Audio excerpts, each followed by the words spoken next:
జగన్మోహన్ రెడ్డి గారు 17 మెడికల్ కళాశాలల్ని ప్రభుత్వ సహకారం ప్రభుత్వమే నిర్మించి వాటి ద్వారా కొన్ని వందల మందికి పైగా వైద్య విద్యార్థులను తయారు చేసి డాక్టర్లుగా వాళ్ళందరినీ కూడా పేద ప్రజలకు అందుబాటులో తేవటానికి ఆయన చేసినటువంటి కృషిని గుర్తించకపోగా ఈ 17 మెడికల్ కళాశాలల మీద విషం చిమ్ముతూ ఆయన హయాంలో ప్రారంభించినటువంటి 7 కళాశాలలు మిగతా కళాశాలలు తప్ప మిగతా కళాశాలలన్నింటినీ కూడా ప్రైవేటీకరణ చేయాలనని చంద్రబాబు గారు తీసుకున్నటువంటి నిర్ణయం మీద ఈ రోజున రాష్ట్ర వ్యాప్తంగా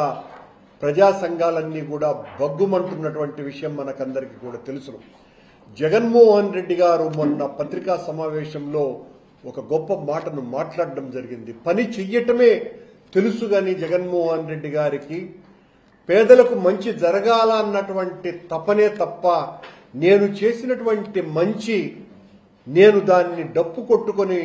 వాయించుకోవాలా అన్నటువంటి తత్వం ఇసుమంతా లేనటువంటి ఒక సద్గుణమైనటువంటి వ్యక్తి జగన్మోహన్ రెడ్డి గారు. అందుకే ఆయన చేసినటువంటి మంచి ఆంధ్ర రాష్ట్ర ప్రజలు అనుభవిస్తున్నప్పటికీ కూడా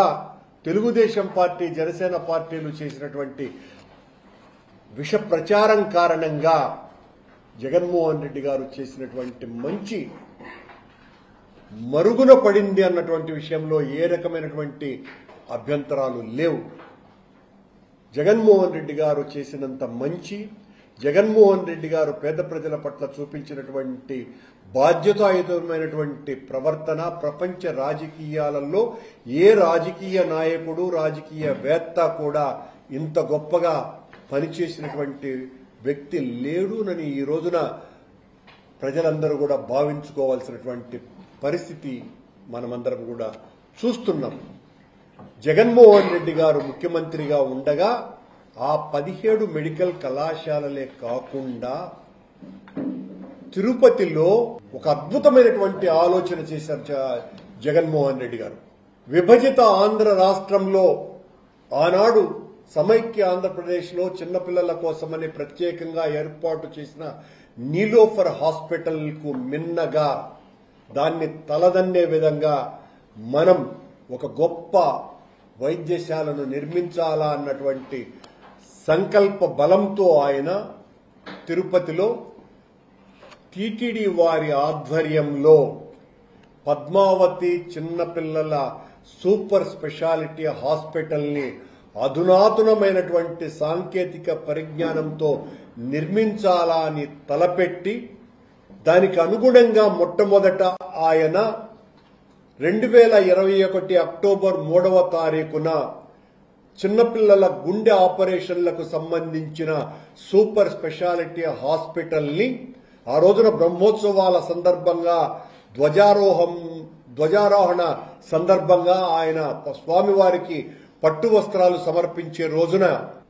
స్వామివారిని దర్శించటానికి పూర్వం ఈ చిన్నపిల్లల సూపర్ స్పెషాలిటీ హాస్పిటల్కు సంబంధించిన ఈ గుండె ఆపరేషన్లకు సంబంధించిన వైద్యశాలను ప్రారంభించిన తరువాత 2022వ సంవత్సరంలో గుండె మార్పిళ్లు కూడా చేయించాలా అన్నటువంటి ఆయన సూచనతో ఆనాడు టీటీడీ పెద్దలందరూ కూడా కలిసి జగన్మోహన్ రెడ్డి గారి ఆదేశానుసారం ఆనాడు అపోలో హాస్పిటల్ యజమానితో మాట్లాడి ఆయన సొంత ఖర్చులు దాదాపు 2.5 కోట్లు 2 కోట్లు ఇచ్చిన కారణంగా దానికి సంబంధించిన సాంకేతిక పరిజ్ఞానాన్ని సాంకేతిక పరికరాలన్నింటినీ తీసుకుని వచ్చి ఆనాటి నుంచి గుండె మార్పిడులు కూడా టీటీడీ యాజమాన్యంలో ఈ హాస్పిటల్ వైద్యులు అత్యద్భుతంగా 2021 అక్టోబర్ 3వ తారీఖున ప్రారంభించినటువంటి ఆ చిన్నపిల్లల ఆసుపత్రిలో మా హయాంలో కేవలం ఆ 3 ఏళ్ల సమయంలో 3000కు పైగా ఓపెన్ హార్ట్ సర్జరీలు చిన్నపిల్లలకు చేసినటువంటి ఘనత జగన్మోహన్ రెడ్డి గారి ప్రభుత్వానిది. 2022 డిసెంబర్ నెలలో గుండె మార్పిళ్లకు సంబంధించి మొదలుపెట్టినటువంటి ఆ విభాగంలో కేవలం 1.5 సంవత్సరాల కాలంలోనే 15 గుండె మార్పిడి ఆపరేషన్లను చేయించినటువంటి ఘనత జగన్మోహన్ రెడ్డి గారి ప్రభుత్వందైతే దానికోసమని ఆ రకంగా గుండె మార్పిళ్లకు సంబంధించి జగన్మోహన్ రెడ్డి గారు సాక్షాత్తు సీఎం గారే ఇంటర్ఫియర్ అయి ప్రత్యేక హెలికాప్టర్లు ఆ గుండెను తీసుకుని రావటానికి ఆయన చేసినటువంటి ఏర్పాట్లు అన్నీ ఇన్ని కావు. అందుకే ఆ 1.5 సంవత్సర కాలంలోనే 15కు పైగా గుండె మార్పిళ్లు జరిగితే కూటమి ప్రభుత్వం వచ్చి ఇప్పటికి దాదాపు 1.5 సంవత్సరం అవుతున్నప్పటికీ కూడా కేవలం 5 గుండె మార్పిడి ఆపరేషన్లు మాత్రమే చేశారు వీళ్లు. ఆనాడు మేము 3000గా ఓపెన్ హార్ట్ బాధ్యత రాహిత్యం ఉన్నటువంటి కారణంగా జగన్మోహన్ రెడ్డి గారు దాదాపు 320 కోట్ల రూపాయలతో పద్మావతి చిన్నపిల్లల సూపర్ స్పెషాలిటీ ఆసుపత్రిని నిర్మించండి అని ఆయన తీసుకున్నటువంటి నిర్ణయం కారణంగా ఇదిగో ఈ ఆసుపత్రి మా హయాంలోనే దాదాపు 80% పైగా పనులు కూడా పూర్తయినాయి. మిగతా 20% పనులు 1.5 సంవత్సరాల కాలంగా నత్తనడుకున జరుగుతున్నాయి. కేవలం కార్డియాలజీకి సంబంధించి మాత్రమే కాకుండా న్యూరాలజీ అన్ని రకాలైనటువంటి విభాగాలు తిరుపతిలో సూపర్ స్పెషలైజేషన్ ఉండాలి. తిరుపతిలో చిన్నపిల్లలకు అందరికీ కూడా ఈ రకమైనటువంటి సౌకర్యాన్ని కలిగించాలి అన్నటువంటి ఒక గొప్ప సంకల్ప బలంతో జగన్మోహన్ రెడ్డి గారు ఈ ఆసుపత్రి నిర్మాణానికి శ్రీకారం చుట్టి 1.5 సంవత్సరాల కాలంగా అది నత్తనడకన నడుస్తున్నది. దాదాపు 4,11,325 చదరపు అడుగుల విస్తీర్ణంలో ఉన్నటువంటి ఈ ఆసుపత్రి 320 కోట్ల రూపాయల నిర్మాణ వ్యయంతో 6 అంతస్తులలో దాదాపు 15 విభాగాలు, అందులో న్యూరాలజీ, అనేక నెఫ్రాలజీ, అనేక రకాల గ్యాస్ట్రోఎంట్రాసిస్, అనేక రకాలైనటువంటి విభాగాలు 15కు పైగా విభాగాలతో నిర్మించాలన్నటువంటి ఒక గొప్ప సంకల్పం జగన్మోహన్ రెడ్డి గారిది. తెలుగుదేశం కూటమి ప్రభుత్వం జగన్మోహన్ రెడ్డి గారి మీద ఆనాడు చిమ్మినటువంటి విషవాయువు ఇప్పటికీ కూడా చిమ్ముతూనే ఉన్నది. జగన్మోహన్ రెడ్డి యొక్క ఆదర్శవంతమైనటువంటి పాలనకు అంతకంటే ఒక ఉదాహరణ మరొకటి లేదు. అలాగే రాయలసీమకే తలమానికమైనటువంటి స్విమ్స్ ఆసుపత్రిని ఆధునీకరించాలి. అది 300 పడకల సామర్థ్యంతో నిర్మించినదైతే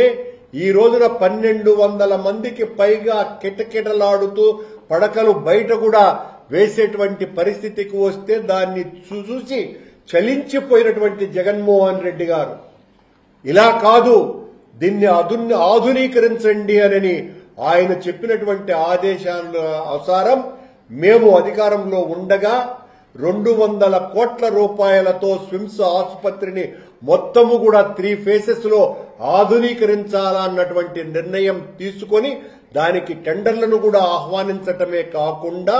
ఆ ఒత్తిడి తగ్గించటం కోసమని ప్రత్యేకంగా న్యూరాలజీకి ఒక బ్లాకు, కార్డియాలజీకి ఒక బ్లాకు మేము నిర్ణయం తీసుకొని దానికి టెండర్లు కూడా వదిలి దాని మీద ఇదిగోండి ఈ బిల్డింగ్ ఆ న్యూరాలజీకి సంబంధించి కార్డియాలజీకి సంబంధించి మేము తీసుకున్నటువంటి నిర్ణయం వలన వచ్చినటువంటి ఈ బిల్డింగ్. దీని మీద ఈ టీటీడీ అధ్యక్షుడైనటువంటి బిఆర్ నాయుడు గారు స్విమ్స్ ఆసుపత్రి నిర్వహణ టీటీడీ ఎందుకు చేయాలయా, స్పష్టంగా ఇది ఉన్నది ఆయన మాట్లాడినటువంటి మాటలు, అవసరం లేదు అని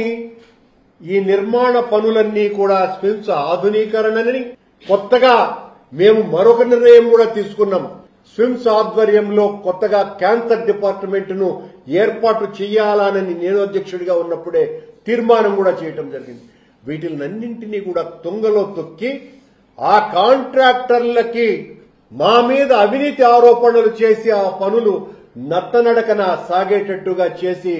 1.5 సంవత్సరం అవుతున్నప్పటికీ కూడా ఇప్పటికీ కూడా ఇవి పూర్తి కాకుండా చేసినటువంటి ఘనత